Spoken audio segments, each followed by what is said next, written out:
Morning and good evening for those of you joining from other parts of the world.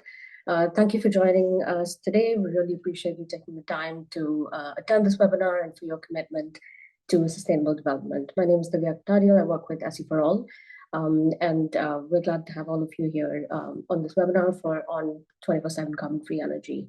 Many of you are already signatories on the 24/7 carbon-free energy compact, or have your own individual energy compacts. But for the benefit of those who are new to this, I'd like to take a few minutes to just give you an overview of this process.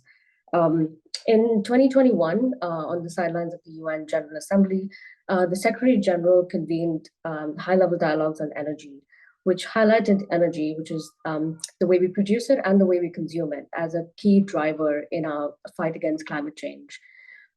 Recognizing this, the energy compacts were launched, inviting voluntary commitments by governments, by businesses and organizations to accelerate progress towards SDG 7, which is ensuring access to affordable, reliable, sustainable, and modern energy for all.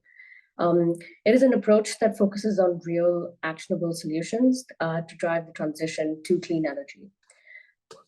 One of the things that makes the energy compacts unique is their flexibility. It's not meant to be a one-size-fits-all approach, but rather customized commitments tailored to the needs and capacities of each proponent. For instance, a company might pledge to shift to 100% renewable energy, while a city might commit to expanding electric transportation facilities. Or countries have ambitious targets for solar or wind energy adoption, or financial institutions can pledge investments in clean energy projects. Why this is significant is because on their own, each of these commitments might have limited impact. But if taken together, these commitments, and more importantly, the progress against these commitments, have the potential to create a ripple effect, accelerating the global energy transition. The 24/7 Carbon-Free Energy Compact is an ambitious effort under this initiative, which aims to match every hour of electricity use with clean energy sources, ensuring that grids are powered by renewables round the clock. It is a great example of a multi-stakeholder compact that supports the innovation, the partnerships, and the sustained momentum needed for us to achieve decarbonization of the global energy system. We're going to hear more about this compact shortly, but before I close, I want to thank each of you who are already signatories and encourage others to join us in this commitment for a clean energy future. Thank you. I'm going to pass this on to Bala, who's going to go into a presentation on the guidebook. Thank you. Thank you, Divya. Let me share my screen. Share. Yeah. Can someone give me a thumbs up if they can see my screen? Yeah, cool. So good morning, good evening, good afternoon to everyone. Thank you so much for joining in this call today. My name is Bala. I'm an energy officer with SE for All. And as some of you might have seen our emails or messages about the 24/7 CFE Energy Compact Guidebook that has been in the works over the last few months. And I would like to share a little bit of the insights. This guidebook will be launching today, and just sharing some insights from the document. Yeah. So what is this guidebook? So the compact as of January has over 160 signatories, and all the signatories have joined the compact keeping in some principles in mind. The idea of this guidebook is to unpack these principles and provide an introduction or an overview, so all the signatories, new and as well as existing ones, can get moving on the journey along the way. As a part of this, we will talk about some of the key principles in a bit more detail, some of the key enablers. And towards the end of this presentation, I would like to talk a little bit on planning your journey, depending on what's your entry point into this compact. One thing that I want to highlight from the offset, from the get-go, is that this is a living document. This is the first version of the guidebook that we have, and we plan to periodically update it based on when you research or trends, or if we have missed elements. So one thing that I would like to flag to the community as well as all participants of this webinar, that if you find points where you think we can update the text or sections that we can add, please do get in touch. And the idea of this guidebook is that it will be a regular reference point for signatories as they join. This visual here represents a sense of the diversity that's there within the 24/7 CFE community right now. We have stakeholders ranging from solution providers to investors to system operators, energy buyers, sellers, advisors, trade associations, academia and researchers, NGOs, local, regional, national governments. As you can see, the range of stakeholders are quite diverse. And another dimension is that they come from all parts of the world, in the sense we have stakeholders from pretty much every continent and every level of economic conditions. So what it means is that the entry point and the approach to 24/7 CFE would vary by all stakeholders, vary across all stakeholders, and we sort of use that as a guiding principle as we develop this guidebook. But one thing is, collectively, we believe as part of the 24/7 CFE compact that we can all come together and help decarbonization, help accelerate decarbonization and stay within the planetary boundaries. When I started, I mentioned the 5 principles that is basically the connecting element that has upon which all the signatories have joined. And I'll go a bit more into detail. But fundamentally, what we mean by 24/7 CFE is that every kilowatt hour of electricity consumption is met with carbon-free electricity sources at every hour, every day, everywhere. That is the broad goal. But within that, we have 5 principles that sort of enshrines the overarching objective. The first is time match procurement. As you can see from the title itself, 24/7 CFE, we refer to hourly matching, where we advocate for a carbon-free source of power generation to be matched with a carbon-free point of consumption at an hourly or granular basis. By local procurement, we advocate, or the principle calls for, decarbonization at a local or regional level, which is connected to the point of consumption. The third principle is on technological inclusivity. We recognize that all carbon-free technologies have a role to play, and we are inclusive in our approach as per the design of the 24/7 CFE Compact. The last two are quite critical, especially within the wider context of the energy transition. You have enabling new generation, which is a key driver, key motivator, where we want to add more carbon-free sources that will drive the decarbonization. And last one is maximizing system impact, which I think is an issue which sort of underpins all the other principles, because end of the day, the energy transition is very integrally linked to the wider sort of socioeconomic transition. I'll go into a bit more detail about all these principles now. Okay, why hourly matching? So this is a sort of a first question that comes up as we sort of start discussing 24/7 CFE. The generation profiles of key carbon-free technologies like solar and wind vary. So solar, as you know, doesn't produce any power in the night or when it's dark, and wind has varying patterns over the course of the year. So to enhance the credibility of a carbon-free claim, we advocate for hourly matching, or something which is more granular in nature, which represents the generation profile to the consumption profile. Just to give an example of what might happen if we don't do that, is that if we annualize match, that is, use the 8760 hours in a year and aggregate it and say this is the total amount of power that a solar plant produces and this total amount that you consume, you can match it, but it would imply that you somehow use solar power at a time of the day when there is no solar power generation. So hence, there is a need for granular or hourly matching, and that becomes one of the key principles of the 24/7 CFE. Likewise, the next question is, what is local matching? So this is a bit more interesting. So even though there are a lot of accounting mechanisms and tracking mechanisms within the power sector, it is tied to a physical infrastructure, in the sense you need to have a cable that basically pulls the power, moves the electrons to the point of consumption. So because of the limitations of physical grid that is there, operating at the point of connecting the generation and consumption, to really fast track decarbonization and to claim decarbonization, we would need to establish a local or regional procurement. And this can be underpinned by several factors. So we do not, as a compact principle, we do not advocate for a specific principle upon which a local or regional can be defined. But there are several elements that can essentially be factors upon which this can be described. Things like the congestion, the grid boundaries, like the synchronous grid boundaries, the delivery distance, deliverability, and connectivity. So what might happen if, for example, this local and regional aspect is not considered, is you can have an on-paper matching of I don't know, some point of consumption in Spain using hydropower generator in Norway, where there is actual no viability to the distance through which this claim is being made. Hence, there is a need for this localized matching, which is also a key principle to the 24/7 CFE. The third one is what I mentioned earlier. What is carbon-free, or defining carbon-free?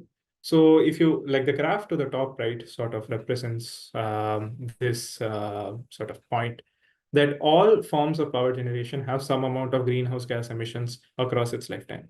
There is nothing truly or absolutely carbon-free in its nature when you consider scope 1 to 3. But what we refer to in carbon-free is largely the use phase of the technology at the point of generation. And what we believe is power generation from unabated fossil fuels like coal, oil, natural gas are definitively carbon-free, not carbon-free, sorry, while nuclear and variable renewable energy, including solar and wind, are carbon-free. But principally, the UN 24/7 CFE Compact does not define this. We adopt an inclusive and technological sort of inclusive approach with the two caveats that we mentioned, where with the willful exclusion of unabated fossil fuels as a carbon-free technology. You might and we might hear more about this from the partners, and maybe your own organization has its own approach to defining carbon-free, and the guidebook references a bit more. So I would encourage the viewers to look at the detailed guidebook for more points on this. Just a couple of points. Large hydro, and there are some caveats around some energy sources like large hydro, biomass, and CCS. So large hydro is a low carbon-free at the use phase, but it can have a large environmental impact at the point of building the dam, for example. And likewise, biomass has a large range of greenhouse gas emissions depending on the source fuels. And the challenge with CCS is that it has sort of yet to establish its credibility in terms of capture rates, and there is also the potential risk of upstream methane leakages, which needs to be considered. But happy to hear from the audience if they feel like this definition should be reworked, because that is something which is very central to the compact. Moving on, and these are the last two principles which I'm quite excited to talk about, because they directly tie to the energy transition. So a key reason for many of the signatories who have joined the 24/7 CFE Compact is the additionality element, where we are adding more carbon-free technology to the grid, which will speed up decarbonization. And defining or building on the additionality element is a very central tenet.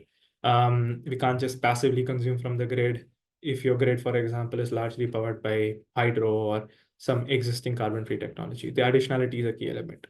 There are many ways to go about it. One approach that some regulations have adopted is vintage limits, where you cap how old the source of power generation is from the point of where you start counting your carbon-free consumption. Or you can have explicit requirements in the contracts that you have, which again forces building of new or additional capacity. At this point, I would also like to highlight that the RE100 technical guidance has a sliding scale of what they call for additionality, ranging from passive procurement at the lowest end to unbundled procurements, all the way up to self-generation, where so if you're consuming, you basically add your own new carbon-free, or in that case, renewable energy generation. So that's on the additionality element. Again, I would refer to the guidebook if you have more questions or would like to know more on this. Moving to the last principle here, and this is quite significant because when we look at an energy transition or even just 24/7 CFE, it can have a multifold impact on the society, on the economy, and the environment. And so when planning or building your 24/7 CFE strategy, it's very critical you look at these system impact considerations. Agreed, they might be a little hard to quantify, but without doing the due diligence, there is a plenty of scope of negative feedback loops. Just on the 24/7 CFE procurements, you can see some impacts, in this case, largely positive impacts on the environment, communities, and costs. On the environment, you have the greenhouse gas reduction, both in absolute sort of volume terms, in the sense you are just reducing the amount of fossil fuel powered electricity, or you can also use decarbonize some of the so-called dirtiest hours of the grid by, for example, having battery storage using or clean dispatchable resources. Local communities also tend to benefit from a 24/7 CFE solution. They have increased customer choice. There is new employment generation opportunity, and also it allows consumers or end users to engage in policy advocacy for a higher ambition in terms of decarbonization or being within the planetary boundaries. Last other sort of impact is the technology and costs. It can create positive market signals, it can create a demand, and it can also foster new business models. So I'll sort of reference this again a little later in my presentation, but essentially, when you're planning your 24/7 CFE strategy, look at all these implications as well. So that's a sort of a quick, not quick, but brief summary of the 5 principles. Oops, sorry, jumped a slide there. The guidebook also goes into a bit more on the empowerment solutions or other elements within the 24/7 CFE community, which has been used to good success. But principally, any consumer can respond in 3 ways. You can shift your carbon intensive hours to carbon free hours. You can reduce in absolute amounts the carbon intensive hours of power consumed, or you can switch. You can switch your source. So this is like the very simple sort of tenet through which you can plan of whatever is a solution. A couple of things that might be helpful and has found a lot of interest within the community. One are granular certificates. They are an improvement on sort of the traditional energy certificates where it is attributed at an hourly or and tracks the point of generation to the point of consumption. And that has something that has been an enabler in driving 24 in reporting against 24/7 CFE, monitoring and reporting against 24 CFE commitments. We do have some colleagues from Energy Tag, I think, in the audience, or at least you would definitely, they have been some of the earlier champions of the compact, and they have a granular certificate standard, which I think is a good resource. The other thing is through work through 24/7 PPAs or contract agreements. The graph to the right sort of talks about some of the points which needs to be considered while making the compact, but I would leave this point to the panel discussion because I'm sure this will come up then. I want to sort of take through the end of the presentation by something of a sort that we see as a resource. So we acknowledge that the 24/7 CFE community has a wide range of stakeholders. So we developed a sort of a simple sort of rubric for how to plan your journey and how to get started, or if you've already started, get moving on your 24/7 CFE goals. It follows the same 5 steps, which is build knowledge, assess viability, create roadmap, operationalize solutions, monitor and evaluate. It does vary a little bit by the energy buyers, and I would like to just talk through that. The first step is, of course, understanding the key principles and how they work in practice and following the latest research. But in case of energy buyers, I would say assessing viability involves studying your current energy consumption patterns and the location and all these other elements of your existing practices. Then develop a roadmap which is feasible with milestones. I think the milestones is a critical element here. It doesn't have to be 100% 24/7 CFE immediately. It can be set against a timeline with a certain target and can periodically be ratcheted up. Then operationalizing it involves investing in the resources, building the systems, and building the monitoring system that's needed, like granular certificates or whatever is your preferred approach. And with that, you can sort of move towards your goal. For local, regional, or national regulators or like governments, the first step is pretty much the same. But the second point that we would like to highlight is look at 24/7 CFE as part of your wider energy transition plan. So identify the core benefits, identify areas where it might be restricting, and develop a roadmap which is feasible and strengthens the overall energy system and the economy of your particular region. And then build towards our solutions. This includes building institutional capacity or passing supporting legislation. And another area where I would like to highlight is that because of the community where we have proponents and practitioners from across various parts of the world. We encourage using the 24/7 community platform to converse with each other. And of course, you can also get in touch if you would like to have a conversation with any particular signatory. The last two are the energy suppliers.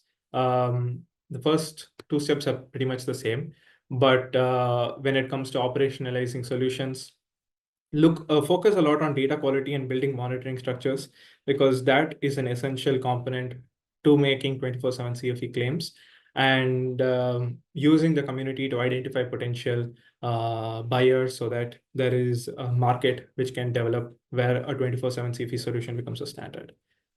Finally, civil society organizations and also academia and researchers and sort of the community at large.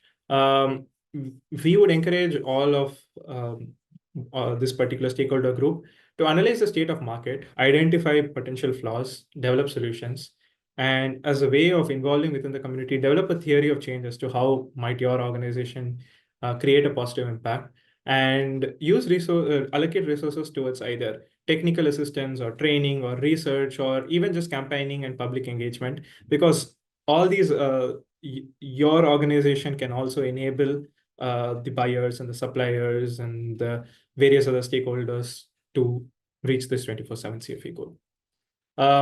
This is the last slide, I promise.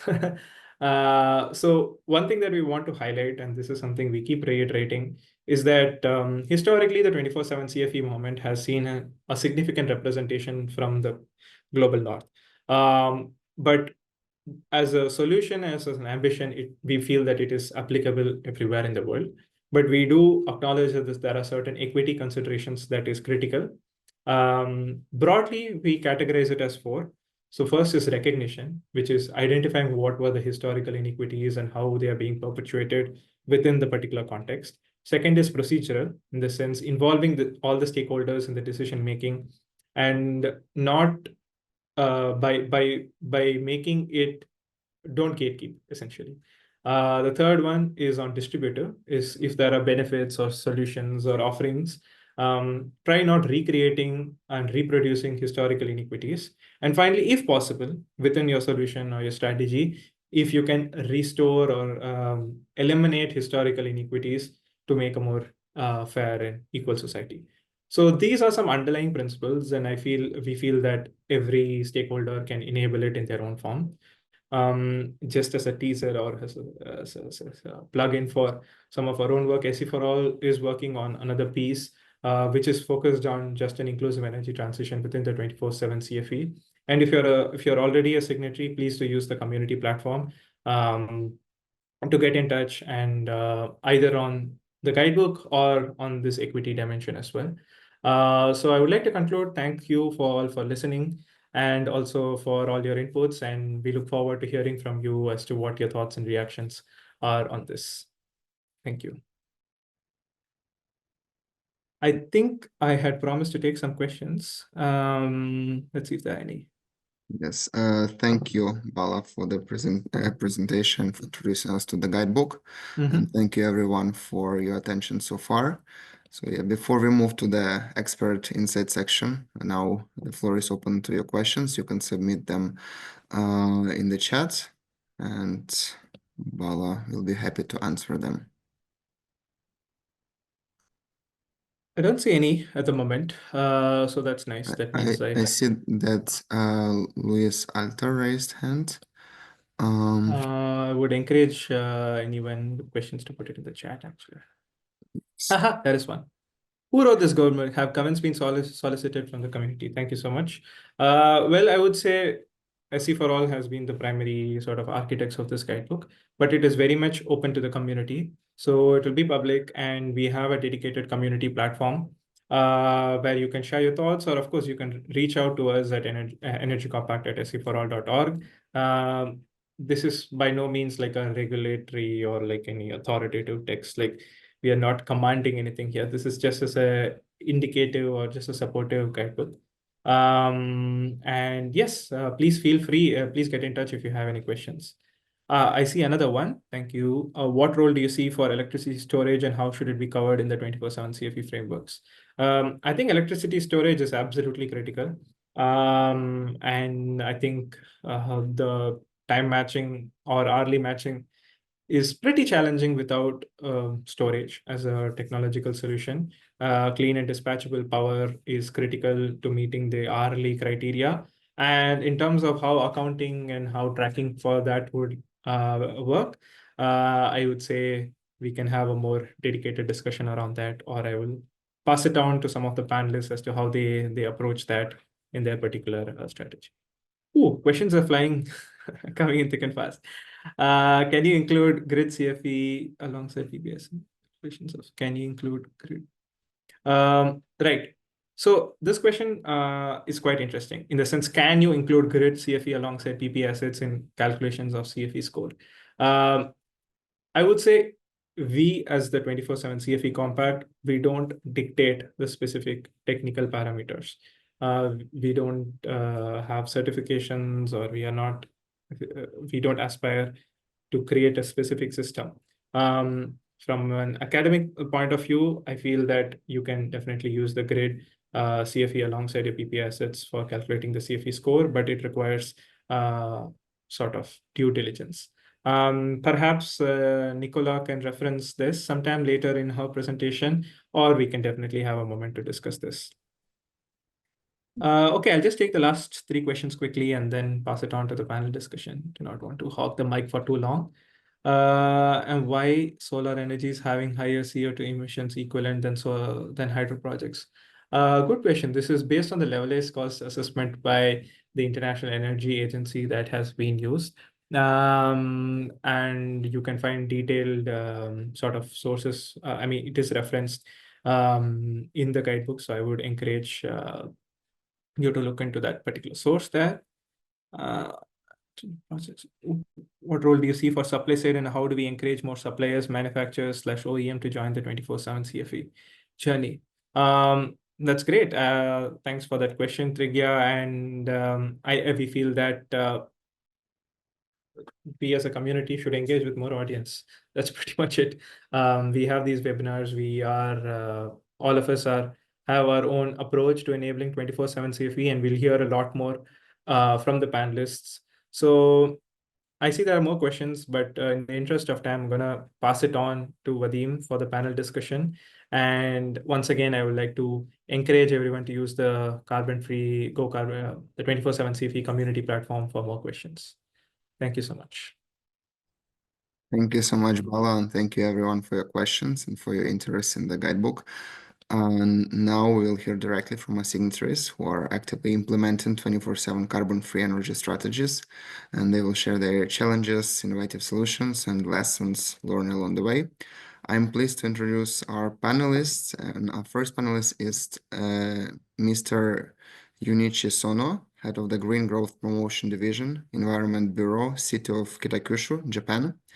And he will share Kitakyushu's approach and how their strategy validates 24/7 CFE implementation. So, Hello? Mr. Hello? Sono? Can you hear me? Yes. Yes, Hello? I'm Junichi Sono. Yes. Thank you very much for inviting me for the webinar. Thank you very much for being with us. I will share your slides now that you shared with us beforehand, and you can tell me when I should change them. Please. How can I change my presentation? Oh. I'm sharing the slides now. The people can see them. Yeah. I hope you can see them too, and you can just tell me when I should move to the next slide. Thank you. Okay, thank you very much. Okay. So, hello, I'm Junichi Sono, the Executive Director of Green Growth Promotion Department, Environment Bureau, City of Kitakyushu. Thank you for inviting us to this webinar. I'm honored to make a presentation today. So on behalf of City of Kitakyushu, I would extend sincere appreciation to the organizers and all participants. So I would like to start my presentation. Please, next, please. At first, let me introduce the Kitakyushu City briefly. Kitakyushu City is located in western part of Japan. Population is 913,000, the one of the 20 largest cities in Japan. Kitakyushu is generally known as an industrial city since Nippon Steel, Yasukawa Electric, and Toto were born in Kitakyushu and still operating now. And Nippon Steel is a little bit now, they're famous because they are trying to take over the U.S. Steel. So you know that. And but anyway, our city has also beautiful nature and many local brand food products. So we have developed a city where the nature and the industry coexist in harmony. Next, please. This is a kind of brief history in the field of environment. In 1901, Japanese first modern steel plant, Yawata Steel Works, has launched. That is the predecessor of Nippon Steel. Since then, Kitakyushu City has been contributing to Japanese modernization. We have prospered, but suffered from the serious pollution. Against this pollution, citizens, local government, and the industry didn't fight, didn't sue, but made partnership and took countermeasures. Then finally, they overcame this serious pollution. After overcame pollution, we have been carrying out the advanced environmental activities and the International Environment Cooperation for developing countries. Then we are reborn as environment-friendly city. So far, we accepted 10,499 trains from the 168 countries. Our activities are thankfully highly evaluated by the international organization like United Nations, the OECD, and so on, as described on the bottom row. Next, please. Next, please. Okay. Last year, our mayor has changed and the new policy has been decided. We are aiming to be a world-leading sustainable city. To realize this, we need to push forward these three pillars: carbon neutral, circular economy, and nature positive. As for the carbon neutrality, we are accelerating to set up the renewable energy facility. Now, Japan's largest offshore wind farm is under construction in our area. Actually, at this moment, Kitakyushu has the highest amount of renewable energy among Japan's 20 largest cities. But special customers who has more environmental consciousness are not satisfied because wind farm and solar power are not stable. So they cannot use the real renewable energy at nighttime and early morning time. To provide real renewable energy to such a customer, we are trying to increase biomass power generation, so 24/7 CFE is necessary concept for us. That's why we joined this initiative. The next is the circular economy. Kitakyushu Ecotown was established in 1997. It's the largest recycling factory complex in Japan. Achievement so far is 25 companies and 27 recycling projects are ongoing now. CO2 reduction is 447,000 tons per year. We are trying to make a new recycling system now. The last is nature positive. As I mentioned, our city is, generally known as industrial city, but we have rich nature. So various rare species of animal and plants live here. Actually, the nature area, the urban area, very close. So we call this urban nature. So this is a feature of Kitakyushu City. So we are promoting these three environmental activities and aiming to be a world-leading sustainable city. If you have a chance, please visit and enjoy in our city. My presentation is that's all. Thank you for your attention. Thank you very much. Thank you. Thank you so much, Mr. Sono. Thank you for your presentation. I think it was very insightful, and I hope that many of our attendees will have a chance to visit your city. and we will have more collaboration within 24/7 carbon-free energy compact. And with this, we will now move to, and also we appreciate very much you joining from Japan, because we know it's now past 11 p.m. for you. So thanks for that. So we will now move to the next panelist, and after we're done with this panel, we will have another Q&A section. So the next panelist is Mr. Thanasis Stergio, who is CCO and co-founder of Halogen. He will discuss the role of storage in enabling 24/7 energy adoption. Hi everyone. Hi Vadim. Thanks a lot for inviting me over to this webinar. Very pleased to be speaking today. So I don't have slides. I just thought I should be speaking to everyone on behalf of our business and of what we are doing here at Halogen, which is actually enabling for this mission that we all have of 24/7 sustainable energy to be happening by developing some long duration energy storage solutions. So what the benefits of, I'm not going to be speaking about our technology, but let's say the LDS, long duration energy storage as a whole, what the benefits are is actually we can shift the generation of renewable electricity from the peak times into the times of high demand. So we can capture the excess generated solar or wind power during the day, and then we move it to the times that the renewable energy generation is not enough to cover the needs of the society, therefore completing a 24 and 24/7 cycle of renewable energy. Our mission as a business also is, I think, very much aligned with your initiative. What we are trying to do is to make renewable energy accessible anywhere, anytime, and at a price that anyone can afford. What else the long duration energy storage can do is off-grid installations. What do we mean by that is that we can access remote locations without the extra costs of having to establish new grid connections. And that can be very beneficial in sub-Saharan Africa, for example, or in these parts of the world that the energy grid is not as stable as, for example, in Europe or in the US. Or at the same time, even in Europe and the US, in the places where the grid is very congested, what we can do is decongest this grid by taking away the excess and the extra grid connections that we need.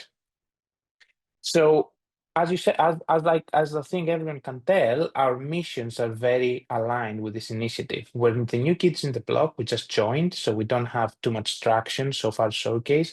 But what we would love to do is to be getting in touch with the larger corporates, the governments, the organizations, and working together into incorporating the long duration energy storage into today's societies, businesses, and everywhere, thus enabling the whole society to be operating 24/7 renewable energy.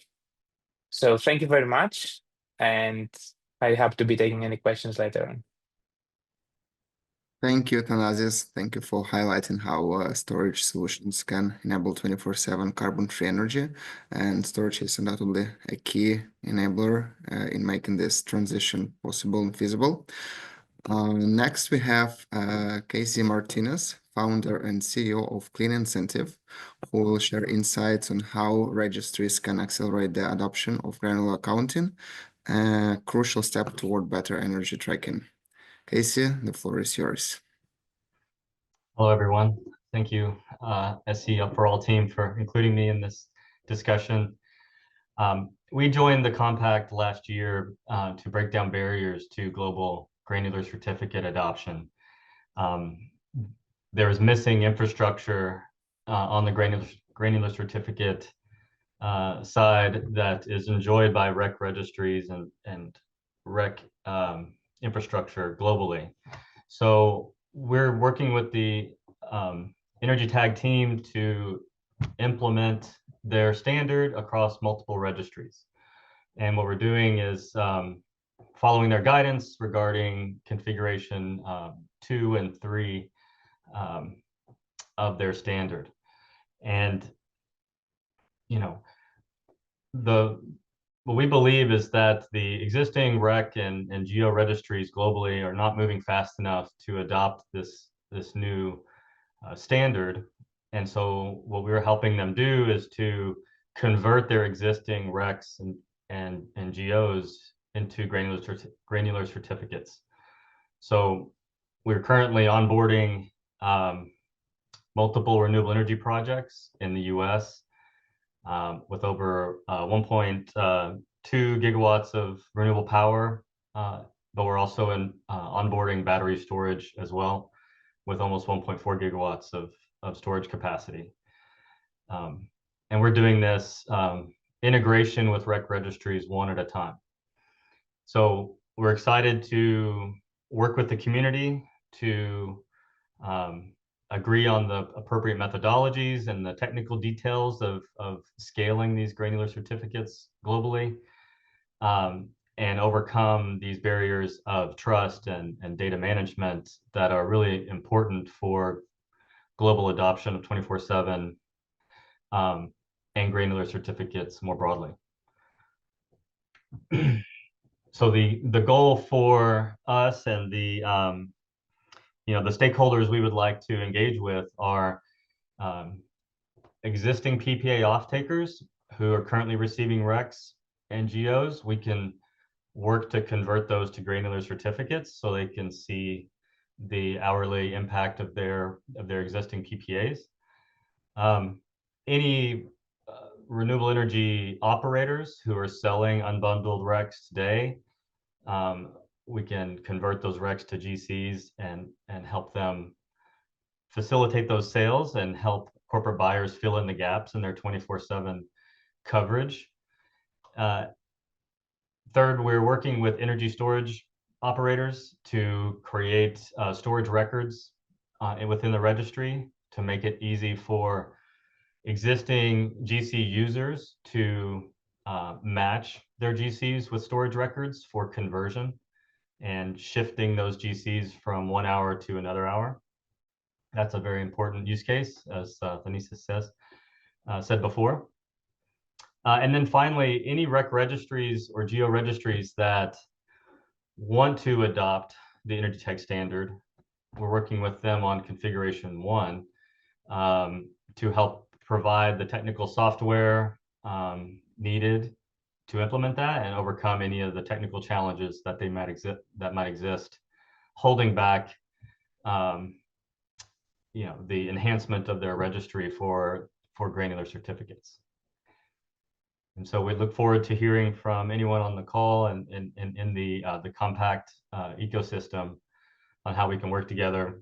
We have a number of case studies pending to be published soon, and we would love to do some more case studies. Thank you very much for your time. Casey, thank you for sharing with us your perspective on the importance of the registries and granular accounting in 24/7. It's indeed it helps to drive the adoption. And building on this, we will now hear from Nicola Collin, Senior Manager of Energy Systems at the Climate Group, who will talk about how corporations can scale their commitments to 24/7 CFE. Nicola, we are looking forward to your insights. Please go ahead. Thanks very much, Vadim. It's great to be part of this webinar today. And for those of you who are new to Climate Group, we are an international non-profit with a mission to drive climate action fast. We've been close allies of SE for All actually for some time, and we officially joined the UN Energy Compact last year as we began working with our corporate partners more actively on 24/7.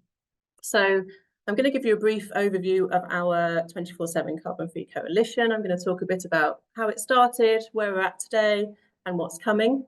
And then I'm going to highlight a bit about the importance of building strong partnerships to work towards this shared goal. So our 24/7 Carbon-Free Coalition started really in response to some of our RE100 members asking what's next in terms of how they can increase their decarbonisation impact. Our 441 RE100 members have committed to matching 100% renewable of their total, 100% of their total electricity demand with renewables, representing a collective electricity demand of greater than that of Germany. So the RE100 initiative will continue to play a critical role in grid decarbonisation by increasing investments in renewables, adding more renewables to the grid, and by working with governments to support policies that will help triple global renewables by 2030. But leading on from that, our 24/7 campaign brings together ambitious corporate leaders to drive even greater amounts of carbon-free electricity to the grid, particularly in the advanced renewables market. So we launched our 24/7 Carbon-Free Coalition as a pilot campaign 6 months ago with 6 founding partners. And they represent a broad range of sectors and geographies. And these organisations have been helping us to shape the campaign ahead of a full launch with a broader set of partners later this year.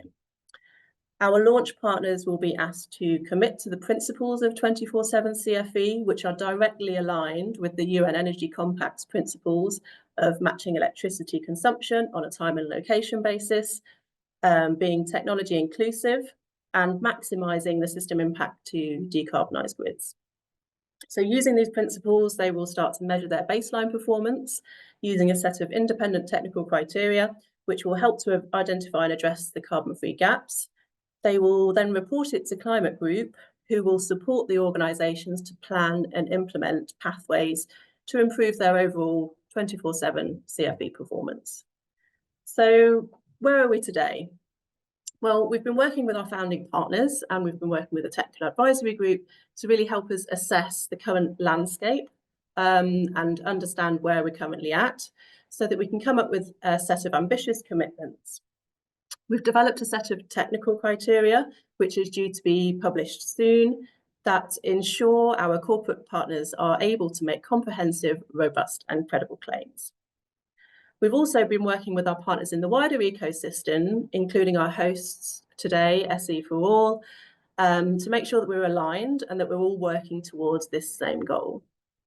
So partnerships are key in the 24/7 CFE journey. We acknowledge that achieving 100% 24/7 CFE is currently challenging, but we're confident that we can overcome these challenges when we work together. And there are many innovative products and solutions, some of which we've just heard about, and there is a wealth of expertise that corporate clean energy buyers can understand and can use to help to understand their consumption and get comfortable with the upcoming 24/7 requirements. So our aim with the coalition is to bring all of this together and to demonstrate this collective corporate demand for the growth of renewables and new carbon-free technologies, which in turn will help to influence policy, markets and investments to align and realise the zero carbon electricity grids. So we're really keen as an organisation to hear from you. We would like to talk to you about our 24/7 Carbon-Free Coalition, whether that's corporate organisations who are interested in joining to support their journey, or others in the 24/7 CFE space that would like to see where we can align. You can head over to our website shown here on the screen, and you can find out more information about the campaign. You can sign up to our newsletter, and you can get in touch with myself and the team who are happy to help support you. That's great. Thanks very much. Thank you, Nicola. Thank you for those insights. It's clear that collaboration across industries is key to making this transition successful. And now we will open the floor for our second Q&A session. So if you have any questions for our panelists, please submit them in the chat and I will direct them to the relevant speaker. We will take a few minutes to address as many questions as possible. Let's see, what do we have in the chat? So I see a question to Halogen, so it's to you, Thanasis. Are there any geographies that Halogen Power is focusing on? Are there any regions that you are considering LDS? So as of in terms of the geography, in our case, our solution can operate anywhere in the world. There is some more competitive advantages when we're speaking about hotter climate, let's say the Mediterranean region. For example, we're speaking about Europe, etc. However, our solution is not going to be geographically restricted. Now, in terms of regulations, the UK is better suited at the minute for the long duration energy storage. However, we also need to be mindful of the renewable energy generation, and there is a lot of governments right now that they invest significant money into installations of renewable energy, whether that's wind or solar. So long short, no, we are not targeting first maybe the countries, let's say the Mediterranean, or where the renewable energy generation is more advanced at the minute, but we see a change on that front from a lot of governments and regions around the globe. Thank you. Thank you, Thanasis. And I see another question in the chat now to Casey. Casey, if you could share further on the records for granular certificates, especially with energy storage you mentioned. Absolutely. Very few REC registries currently offer granular certificates, and none of them have a solution for battery storage. I give credit to the Energy Tech team and others who have put together the first attempt at storage records and the matching system that they've published. But it's incredibly difficult to do this in practice in an operational setting. As I said earlier, there's a lot of history around REC registries, PPAs, contracts, trading of RECs. All that doesn't exist for storage records or for granular certificates. What we are aiming to do is to operationalize the Energy Tech standard and make it very easy for corporate buyers to see the excess GCs that they have that are above their load and their demand, and see the storage records that are also available from various operational battery and long duration storage projects, and then easily select and match those and then process those in the registry to retire the original GC and the original storage records, and then be issued a new GC in the new timestamp. So I hope that answers the question, but we want to be able to make it easy for corporates and GC holders to buy storage records just as easy it is for them today to buy RECs. Thank you, Casey. I think that was a very complete answer to the question. Let's see if we have any more questions to any other speakers, and also if we have some time left.